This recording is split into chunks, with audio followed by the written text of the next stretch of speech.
Hey guys, welcome back to our channel. Plots with a Twist. We discuss books, amongst other things, and we finally got our wrap up. Yes, March wrap up, April to be read.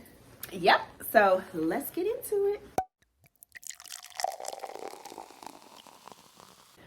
Okay, so for March, I had a decent reading month. I came off of February hot. You know, I was like, I got to keep this momentum, right? Mm-hmm. And Goodreads was like, you're 2 books ahead of schedule. I said, okay, thank you for the reinforcement. So I thought I did good, but I did okay. How'd you do? I did decent. I did good. Okay. I met my goal, so. You know. Well, I will start with the book I did not finish, but I almost did, so that's why I want to talk about it. And that's The Maid by Nita Prose. I think that's Nita Prose. I keep adding an R to Nita. I think that's how you say her name. But anywho, okay, so I read that earlier in the month, and it just got returned on me right when I was at the end.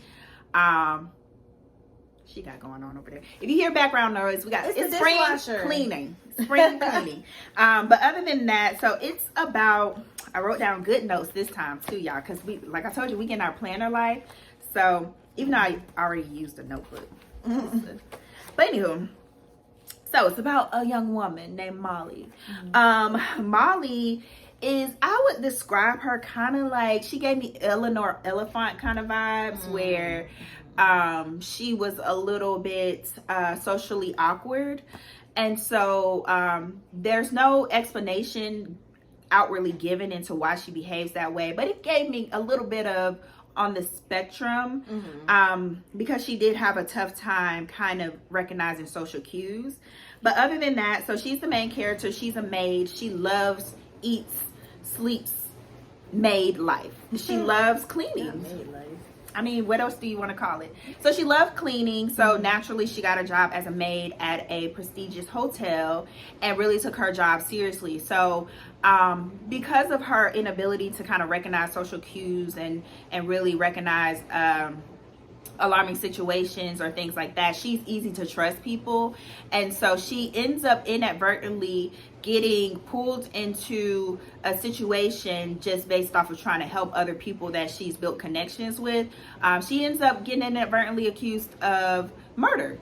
So yeah. So pretty much you're going on this journey with her, trying to figure out how she's going to prove her innocence, because a lot of the evidence is circumstantial, but it also isn't. And because people don't know, or she's undiagnosed, or I don't know, but like the detective doesn't know she, you know, has maybe something. And so the detective is immediately on her. And yeah, even the people who involve her into the situation where she ends up getting kind of accused, they don't even know. They think she's, you know, just a kind of rigid person, I guess, a little bit. So overall, I like the story. I thought the main character was kind of a little bit awkward at first, but then once I got into the flow of the story, I was like, oh, okay, she obviously may be experiencing from something. I thought it was going to have like some trauma vibes, because she lived with her grandmother, and her grandmother had passed, and she didn't, like, her parents weren't in her life at all. And then but I don't think that was a major aspect of it.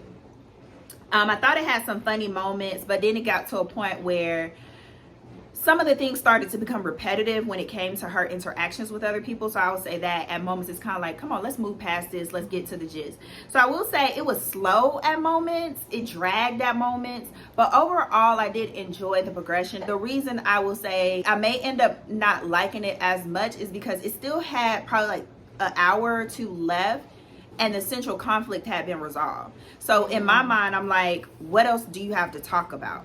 So that, I guess, aids in the fact that it just drags at moments that it didn't need to. But overall, I'll say longer than it needs to be. But other than that, it was an overall enjoyable story. So that's The Maid. Okay, so for me, it's one that I've been struggling to read, but finally finished it because it became available on audio, and I finished it that way. Was The Paper Palace by Miranda, Cowley. Look at her. I did finish it. So, I did it. So it's about this woman. I forget her name already. It's about this woman. It follows her and her family, and basically her family goes to Huh? I said that's why I wrote down. It follows her family to this place called the Paper Palace. It's basically like not a beach house, but like maybe like a lakefront house that they go and spend their summers, a couple weeks after summer every year. And she goes with her 3 children, her husband, her mom, and her childhood best friend and his wife are also come there, and that's where they met. Like they spent their summers there. Her and her childhood best friend, which his name was Jonah. I remember that. I don't remember that. Right? Because he was.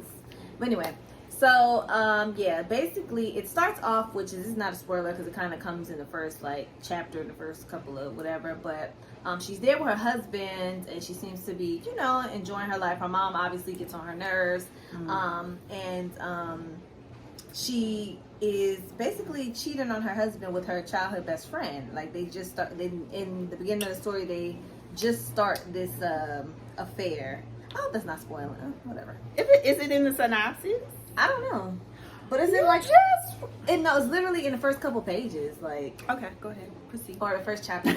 So and that's basically what the story centers around, like her coming to terms with all the things that's happened in her life, what led her to be so close to her childhood best friend, how she ended up marrying her husband, who she seems to love, but she's got this other thing going on, and her relationship with her mom and that whole thing. It's basically a story of like their family like dynamic, it seems like.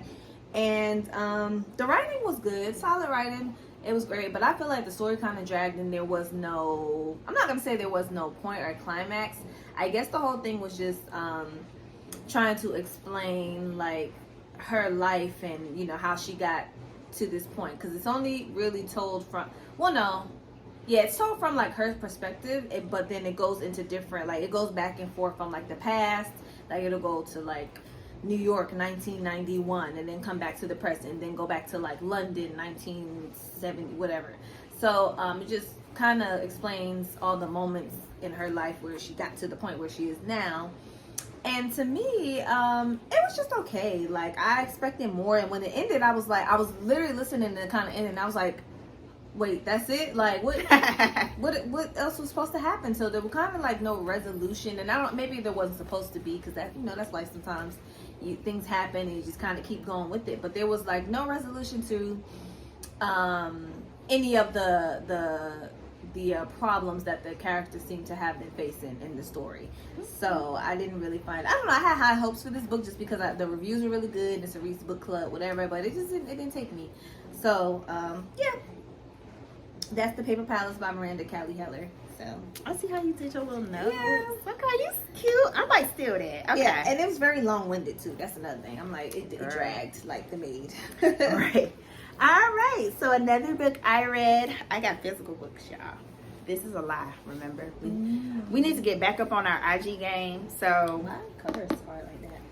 I think this is a large print. Oh yeah, large print. So like I read Reckless Girls by Rachel Hawkins. I kind of talked about this in our strong start week ending video. So I kind of gave a prelude to some of my thoughts, but overall, so the story centers around this girl Lux. I started writing down the main name or main character name. So it centers around this girl named Lux. She's a drifter a little bit. She really doesn't feel like she belongs anywhere. So she kind of got pulled into moving to Hawaii with a guy she met. She had no roots where she was, and pretty much started a relationship and a life in Hawaii with him. So he was like a formerly rich boy who wants to make it on his own, and and worked at the marina, and so he ends up getting pulled into charting a boat for these 2 young ladies that approach him, and they're asking him to take him to this pretty much deserted island. It's called something specific in geography. I do not know, do not remember, so don't ask me. Not really. So these 2 girls pretty much asked him to take them, and because they want him to go, he ends up asking Lux to come with them. So they all get to this island, and pretty much there's already a couple there. They're going there for this experience to be like, oh, we went to this remote location, but to see another couple there, they're like, this ruins it. But they end up, the couple is like rich and got this big yacht and whatnot. So they end up connecting with the couple and just have the time of their life on this island. And pretty much as they're there, some things start to happen. The history of the island starts to play with their minds, and ultimately, it gets into, I guess, the suspense, psychological thriller aspect of the book. So I hope that kind of gives a glimpse of what it's about. I don't know. That probably wasn't a good summary. But overall, I think if you read the synopsis, you think it's going to be like, oh, these people get stranded or go to this deserted island, and the island starts to play tricks on them. You're led to believe it's a different type of story than it is. So I feel like I kind of expected something different, but I was okay with what the plot, kind of the journey the plot took me on. So this was, to me, a suspense book without any real suspense. It wasn't anything that was discovered. Like, even the stuff that did come up later in the book, it's kind of like, it wasn't a suspense book. Like, it was nothing that really, like, oh, was about to happen. Like, the island didn't really have a huge impact on their day-to-day. Some of the situations that started to happen was like, wow, this is ridiculous. This is far-fetched. This wouldn't normally happen. Why is this okay? Why are y'all acting like this? It was just not an overall good experience as you start to get into the nitty-gritty of the story. And overall, I did like the personality of the main character a little bit. I liked her inner dialogue, but then even as she started to react and act kind of like, I don't want to say irrationally, but it just didn't make sense to me. I was just like, I don't too much care for her. So none of the characters were really likable. It just wasn't really an overall enjoyable experience reading it. So yeah, I didn't really care for it. I will say I don't mind reading some of her other books because I feel like we read stuff by her, right? No, we had something on her list. Oh, okay. The Wife Upstairs. I think we had that on our list. Her name looks familiar. But I just So yeah, wasn't into it. It made me mad. Girl, I'm gonna tell you about it. I gotta remember because I always say that.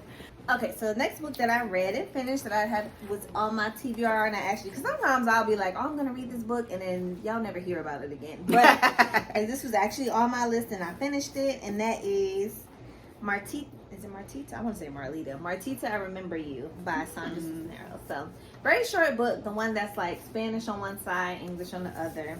And even though I have the book and it's very short, I started reading it, but it became available on Libby, so I just ended up listening to his 3-hour book. So very short. And overall I enjoyed it. It's about, it's basically letters between Karina and Martita, who is her friend, and they're basically writing. The story goes like they're writing letters back and forth to each other about their time together, not overseas, but like in Europe, when they were like young and discovering like writing and being around different artists and stuff. And that's the best way I can explain it. They're just writing back and forth letters to each other and kind of reminiscing on their time together.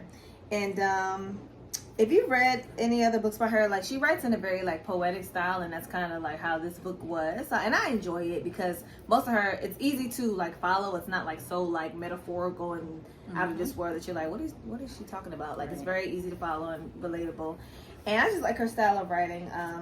It was a very short book, so not really much to dislike or about it other than it being short and kind of reading like a short story. Like I said, I really enjoyed her writing style, and it's just a fun, like easy read, very short, and that's really all I can say about it. It's not my favorite. I've read probably like 4 books by her, and this is probably like my least favorite, but only because it's super short and I really didn't take away a lot from it. And also, I don't think it was a true story, but I think it's based on like her experiences, like taken from her real life experiences. But the people were kind of made up, so I might be making that up. But yeah, so that's Martita. I Remember You. I mean, it was cute. Like, it wasn't anything to write home about, but it was good. It was alright. All right, so the next book I read was, I finally read this. So is it just me, or is this cover not appealing? This cover gave me like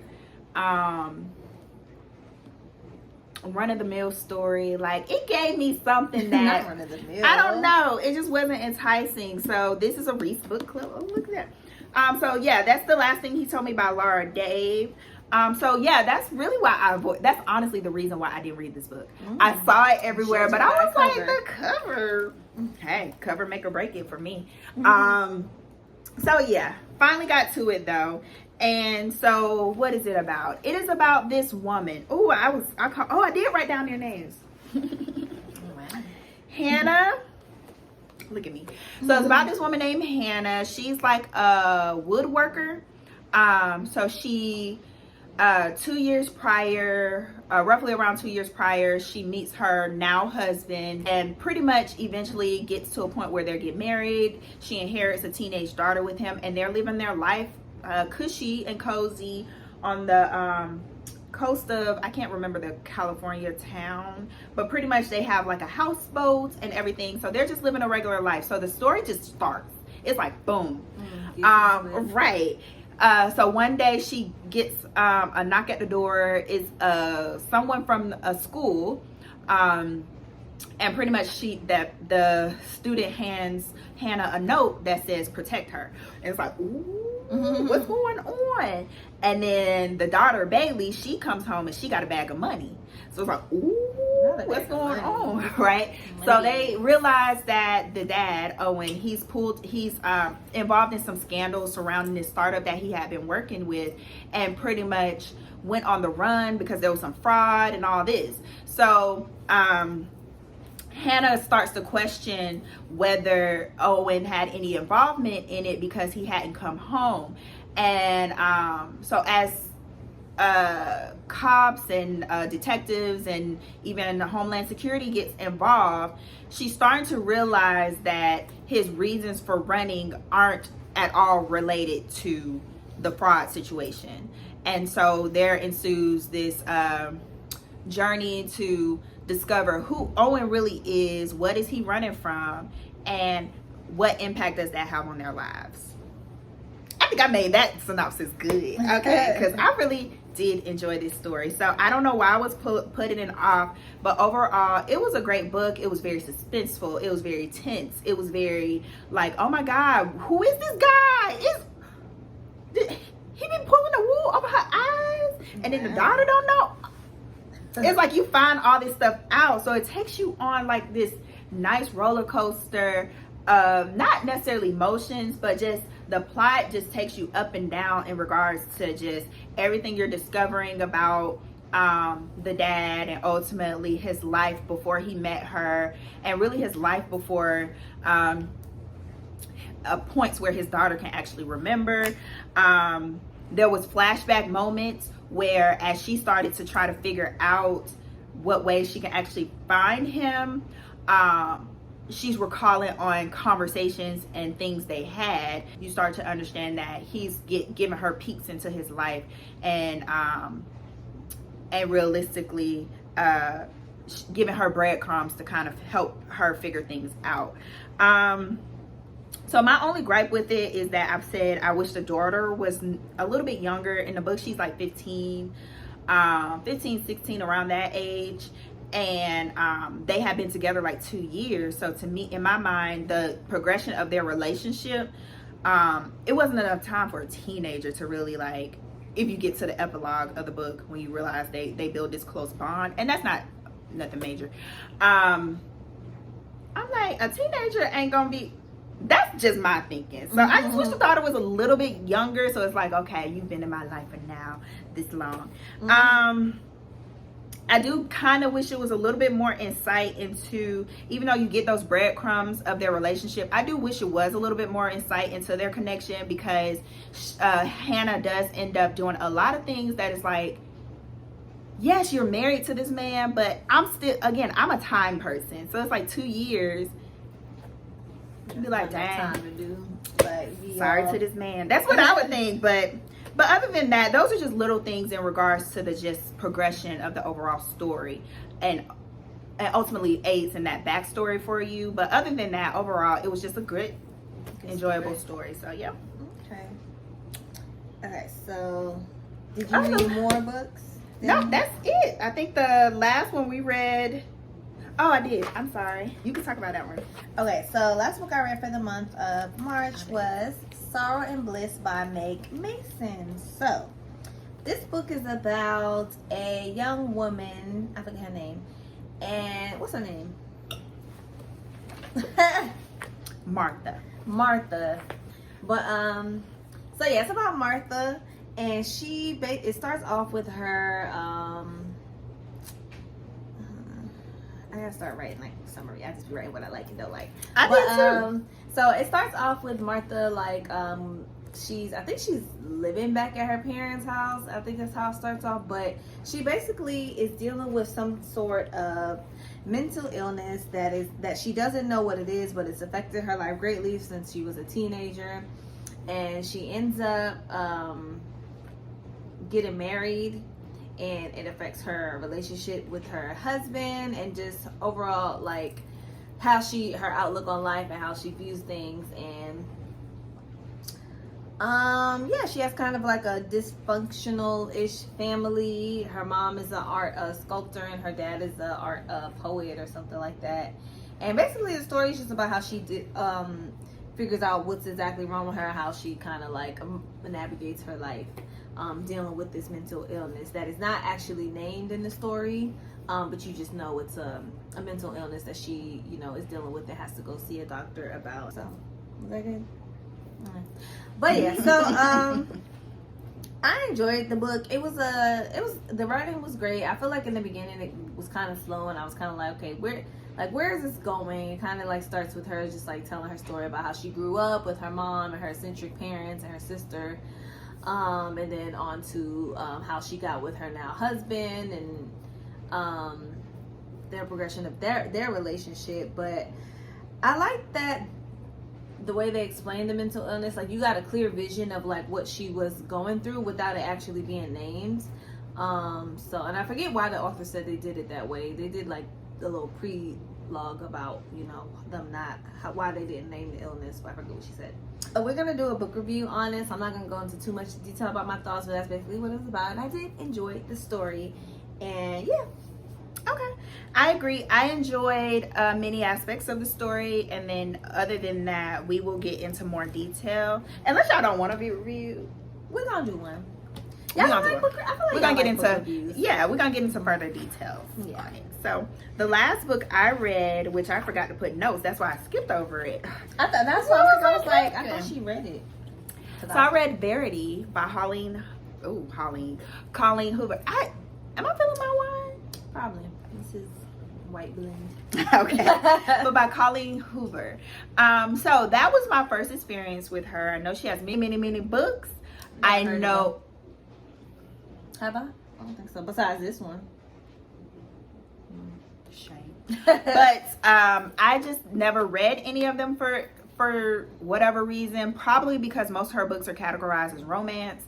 And even though we read romance books, I don't know, it's like a label. The label on it kind of like it gives you supermarket paperback. Like, even though hers don't give you that, probably, but hey. So Verity centers around. Ooh, I didn't write down the name.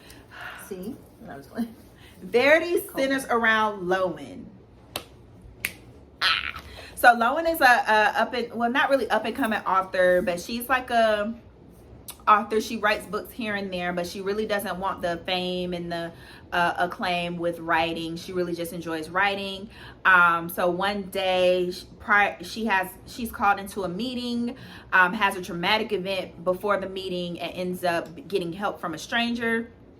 And turns out when she gets to the meeting, the stranger is actually part of that meeting. So the stranger ends up being this guy, Jeremy, who's married to this acclaimed, famous author, Verity Crawford. And so Lowen is asked to finish out Verity's series, because Verity is in a position where she was in a car accident and her injuries prevent her from finishing it. And they really want to provide the readers, that everything with that, and they feel like Lowen had a similar writing style. So basically Lowen is invited to their home, and ultimately goes through Verity's things, finds this manuscript that goes through Verity's life, and really runs into a conflict of learning and discovering who Verity actually is, seemingly, as well as being in this woman's home, being around her husband and her son, and kind of starting to gain some attraction there, while the woman is there in the house. She's just incapacitated. So it does give like a little bit of suspense, a little bit of creep factor, especially when the setting of the home is described, and it's kind of like, okay, this probably is like some, how people buy like, these types of houses. And then other than that, just the interactions where Lowen gets moments where she feels like she hears Verity or sees Verity moving and things like that. So she questions Verity's incapacitation as well, along the way. And then so overall, I did enjoy the story. I really enjoyed the progression of everything. I enjoyed the connection between the Lowen and Jeremy, because it made sense to me. You kind of saw how they started to get to know each other and really get to enjoy and learn each other, and you can understand the attraction there. So it does have a plot twist element to it, and I would say because she isn't Colleen Hoover isn't a suspense thriller writer, at least not to my awareness. I did see some criticism on the plot twist and like, this is the twist, which I think it still gives you a little bit of a question of, okay, what actually happened? What is true? What is whatever? So that's really the plot twist. I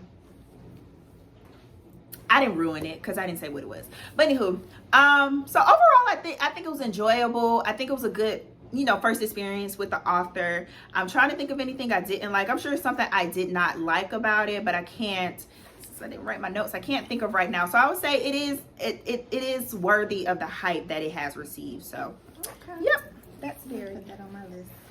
All right, so that is our wrap up for March. Let's get into closing this like I don't need my list for May. April. Oh. I was about to say, it's May already? All right. So for April, I call myself being proactive, planning out April and May. I think that's why I wanted to jump to May, because I got some books actually planned out for May. Look at me, planner life. But, okay, so for April, let me find what I'm going to read. Oh, I have a number of books. How many books you got? Oh, we got about the same amount. Yeah, but I put stars next to the ones like I have now that I know I'm going to knock out. So, okay, I'll start then. The first book that I've already started reading is Black Girls Must Be Magic by Jayne Allen. Look at that. I got physical books. Remember. So this is a continuation of Black Girls Must Die Exhausted. I think the plan is to have 3 books in the series. Yes. Okay. So pretty much, I don't want to spoil it because they came out kind of close to each other. So so I guess the synopsis is about Tabitha. She has some life events that is really shifting her life around, and ultimately making some kind of more affirming decisions, really getting to uncover and discover who she actually is, breaking down some of the facade and some of the plans that she had in the first book. So yeah, that's really what I'm getting that it's about so far. I'm pretty much almost done, so I'll let you know what I am enjoying, or I'll give final thoughts once I actually finish it. But yeah, that's started that for this month. Okay, so I'm also gonna read that. That's on my list too, so no need to explain because Kirsten already did, but that's also on my list. But the next book that I'm gonna read this month that I mentioned in the last wrap up TBR, but I actually have the physical book and the audio came available. Ooh. So I got choices, but I'm probably gonna listen to it. And that's The Paris Library by Janet Skeslien Charles. So it's a period piece about I think two young ladies. Like one, she escapes to like a library in Paris when the Nazi invasion comes to. Look at you get your historical fiction on. Yeah, and then it follows another girl named Lily who's a teenager in Montana, and she finds an elderly neighbor from Paris who I'm thinking is the woman who escaped from the Paris Library, and it just goes from there. So I might be making that up. I'm just reading from the little piece of synopsis right here. So I had seen it on a lot of like book lists and stuff, and it got Goodreads, and so I was like, let me pick this up. Even though I'm not a big historical fiction person either, I still have all the like can I see? I still like read that. So in Manhattan Beach, ain't that a historical? And you hate it. It's historical, but it's also supposed to be noir. Oh, okay. So I think that maybe I'll try it again. I have it. So that's the Paris Library. I'm gonna go ahead and knock that out this month. I'm excited about it. I hope it's as good as the people are saying. All right. So what else are you reading? So I've had this book forever on my Audible. I had it when it first came out. I just never listened to it. Oh, wow. I build Audible credits because I use Audible, I use Libby, and now I'm starting to use Script. Script be having stuff. Right. So I really have been building my Audible credits and really just been buying stuff randomly now. At first I was trying to use it as I got them. But anyway, got this because I started to see this everywhere at the time, and that is She Who Became the Sun. It popped up on my recommendations as well, I believe, at the time. And it said it was gonna give like Mulan vibes, and Mulan is one of my favorite Disney movies. Oh. Is it? Did I just say that? One? No, I didn't. I need to watch Wow. it. They said they changed a whole bunch of stuff, so that's probably what put me. I think I saw it and fell asleep. So, but that's not no credit to the movie. I just be sleeping. But yeah, I'm not 100% sure of what it's about. Strong female protagonist, I'm assuming. We like those kind of stories. So yeah, Here we go. Okay, so next on my list is the one that I'm listening to right now. So I'm definitely going to have it finished by the time the month is over. And that's The Night Shift by Alex Finlay.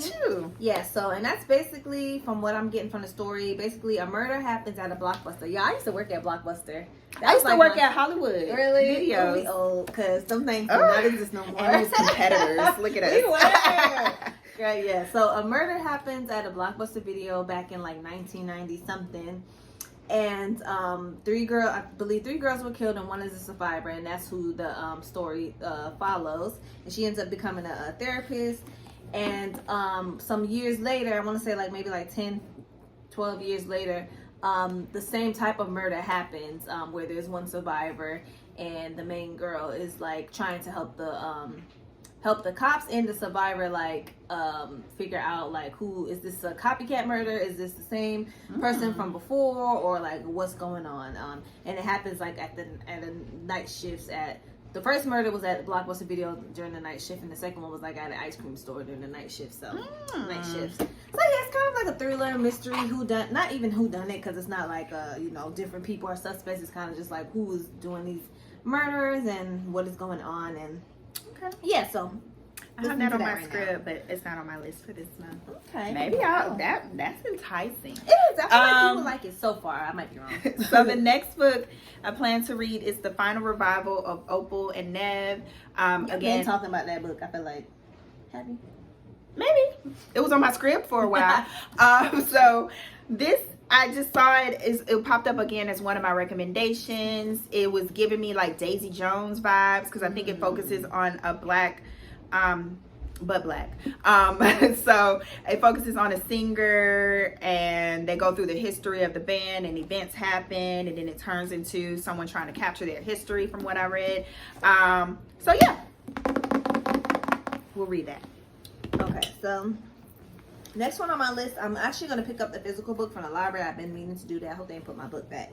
But I think I mentioned it last time too, but it just came available, y'all. So that's When No One's Watching by Alyssa Cole. And I feel like I've read something else by her. Have I? I don't know.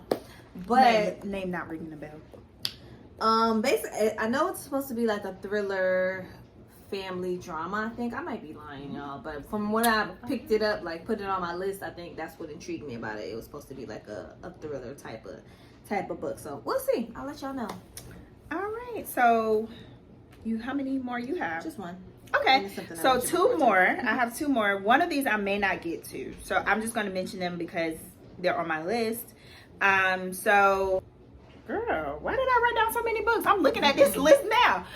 The next one, Asia is making me read. That's Ties That Tether by Jayne, Igharo. I'm not sure what this is about. It looks like when a Nigerian woman, something, the sticker is covering it, she knows will break her mother's heart and must choose between love and her family. So it sounds like it's one of those. Intriguing. And I like the cover. It's cute. You know, the colorful. Yeah, I love African they always print fabrications and That's things really like cute. that. So just so she can finish off, the other book I might go ahead and press play on, I also have this on my script, is A History of Wild Places by Shea Ernshaw. I've had that saved for some time as well, so, and I've seen it circulating. It said it's like mystery thriller, has a little bit of magical realism, so yeah, that's my vibe. Okay, so the last book that I'm gonna attempt to read this month, if it becomes available, is The Christie Affair by Nita de Gramont.